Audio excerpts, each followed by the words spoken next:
Hello out there. Welcome to Wake Up to the Bible. I'm Daniel Kaplan. I'm here with my father, Dr. Kaplan. Together, we're going through the books of the law, Genesis through Deuteronomy, over the course of this year. Today, we're going to be reading Genesis 26:23 through 29. I'll be reading from the Robert Alter translation, and then we'll discuss what we read. And he went up from there to Beersheba, and the Lord appeared unto him on that night and said, I am the God of Abraham your father. Fear not, for I am with you. And I will bless you, and I will multiply your seed for the sake of Abraham my servant. And he built an altar there, and he invoked the name of the Lord, and he pitched his tent there, and Isaac's servants began digging a well there.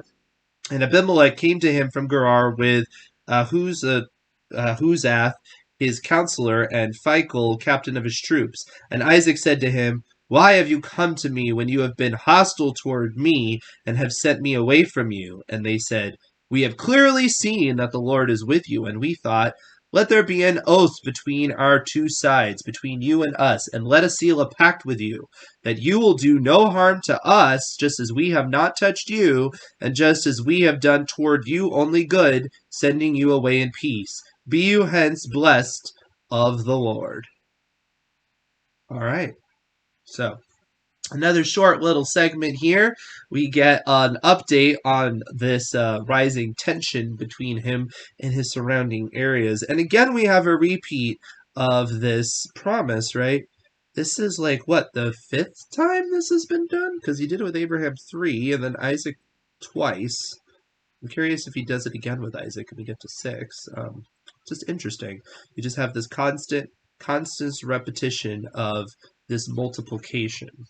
Now, what was interesting is in Abraham's case, you have a reason why you would need to say it over and over again, right? And that's because Abraham didn't have anybody. But in Isaac's case, he's still repeating it even after he already has children and seemingly they could have kids. So it would seem like that's already being fulfilled. So the question I have is, why would you still need to have this promise? And I'm just going to kind of answer my own question. My question, perhaps there would be a concern with the tension between the sons that perhaps you'd have a Cain and Abel situation and they might take out each other or something. I don't know. What do you think, sir?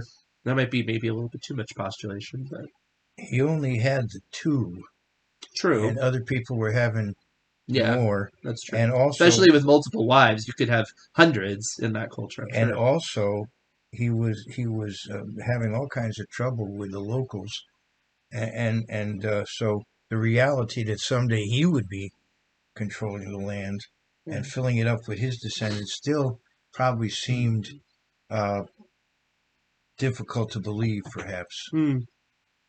I mean, he did have the situation where he was worried he'd get killed and somebody would take his wife. Right. So, I mean, I guess that does make sense. Particularly, though, what's interesting is here you have Isaac that says he invokes the name of God and then he pitches a tent there, right? Um, and we have Jacob as being a tent dweller, so that's interesting. Um, Not to mention, if you again the Christology of Isaac, if Jesus is the great uh, dweller, the tabernacle with us, the fact that he built a tent is very nice as well. But then you end up having this group of people. They come up to him, and they're kind of threatening looking, and ultimately they're not being threatening. So he kind of misreads the situation. He's all like, "What are you doing? Why are you so mean to me?" And they're like, "Oh, actually, we just want to make a peace agreement with you."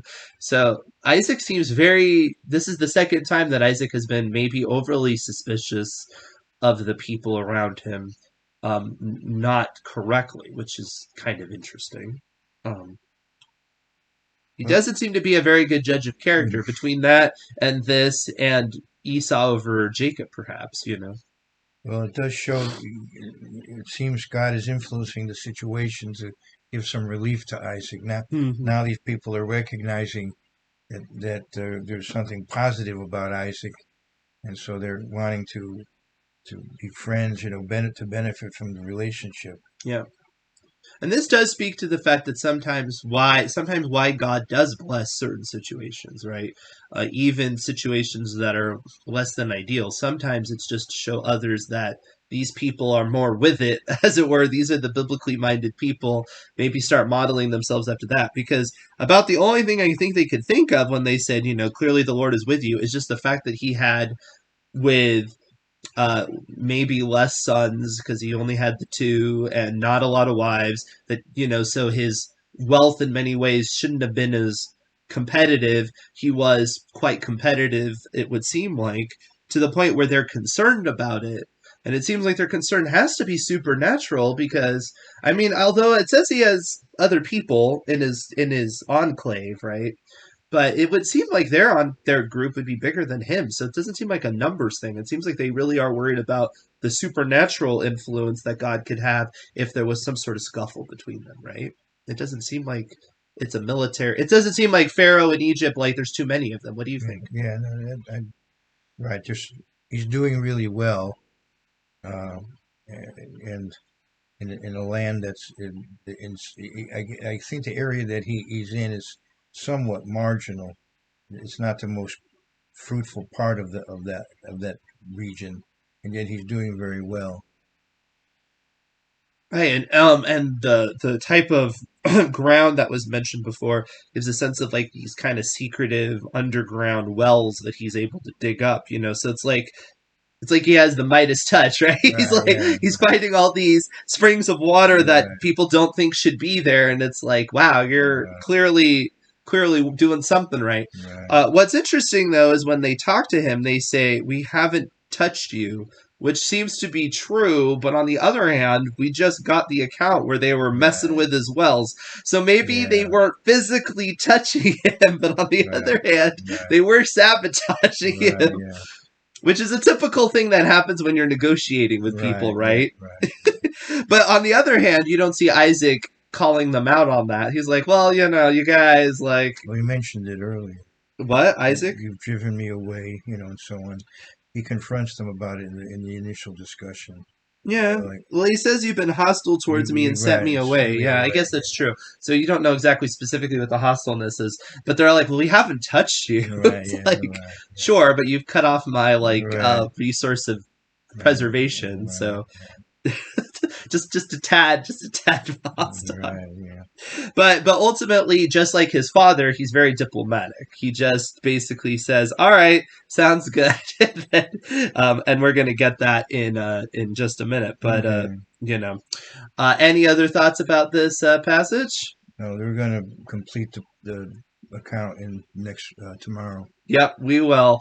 And if you're enjoying this, please like, subscribe, hit the bell, comment below. Some of these passages, these are little short stories, and maybe you're getting something out of them that we haven't spoken to. And I'd love to hear it because these are in the Bible for a reason, and there's definitely the straightforward, but there's also subtext, and I'd be curious to know what kind of subtext you get out of these stories because it's interesting. So anyway, we will see you tomorrow.